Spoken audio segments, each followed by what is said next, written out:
समोर येते। केंद्रीय गृहमंत्री अमित शाह यांच्या अडचणी वाढणार असल्याचं कळत आहे, कारण निवडणूक निकालापूर्वी स्टॉक मार्केट बाबत केलेल्या वक्तव्याचा अमित शहांना फटका बसणार आहे। इंडिया आघाडीचे खासदार आज सेबीकडे या संदर्भात 11 वाजता तक्रार करणार आहेत। तर तक्रार करण्यासाठी जाण्यापूर्वी इंडिया आघाडीच्या खासदारांनी शरद पवार यांच्या सिल्वर ओक या निवासस्थानी त्यांची भेट घेतली। तृणमूलचे खासदार यावेळी साकेत गोखले, कल्याण बॅनर्जी आणि सागरिका घोष या ठिकाणी उपस्थित होते। तर उद्धव बाळासाहेब ठाकरे गटाच्या वतीनं अरविंद सावंत, राष्ट्रवादी काँग्रेसचे शरदचंद्र पवार पक्षाच्या प्रतिनिधी म्हणून सुप्रिया सुळे या ठिकाणी उपस्थित होत्या आणि या संदर्भात या ठिकाणी चर्चा झाली आहे। आपण पाहतोय यामुळे आता केंद्रीय गृहमंत्री अमित शहांच्या अडचणी वाढू शकतात।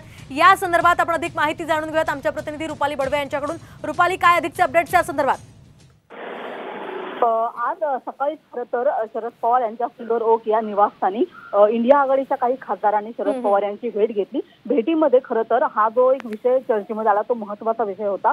लोकसभा निवडणुकीच्या काळामध्ये स्टॉक मार्केट बाबत अमित शहा यांनी जे वक्तव्य केलं होतं ते वक्तव्य जे होतं त्या वक्तव्याच्या विरोधातच खरं तर आता हे सगळे खासदार एकवटलेले आहेत आणि अमित शहा यांच्या विरोधात खरं तर सेबीमध्ये जाऊन तक्रार करणार आहेत। आणि या सगळ्या संदर्भात हे सगळे खासदार जे आहेत इंडिया आघाडीचे ते शरद पवार यांच्या भेटीसाठी गेले होते।